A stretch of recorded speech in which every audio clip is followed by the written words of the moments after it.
many of my clients and my students, they have a difficulty towards finding their own niche. They've been learning, and I teach that too. Be more specific and understand who you want to serve, and then you speak directly to them. When you say the title, for example, life coaches, they're coaches of life, and life is just like, it's just too much. But you have to be a bit more specific.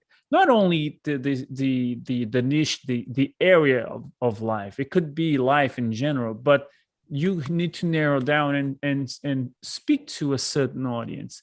But they don't want to do that. They struggle. They resist. How would you help them overcome this resistance? From a very general perspective, one of the best books I've ever read was Gandhi's autobiography.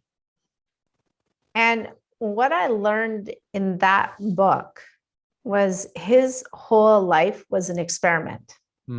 So he went into every situation, everything he was doing was an experiment. He didn't know the answer. He didn't have an attachment to the outcome. And he went and created the experiment. And then he learned from that. And then he evolved and pivoted. And then he went into the next experiment. And that's how he lived his life. I love that. It wasn't like he had this one all end all vision. Of course, he had a big vision, but it wasn't like he had a clear roadmap. He had something out here, and then he just conducted a lifetime and series of experiments and learned from them. And that was his pathway. So for those who are resistant in picking their niche, like, I get that. That's hard to do. It evolves. It kind of comes to you. But experiment and see what works and see what energizes you and what doesn't. And who are the people that excite you?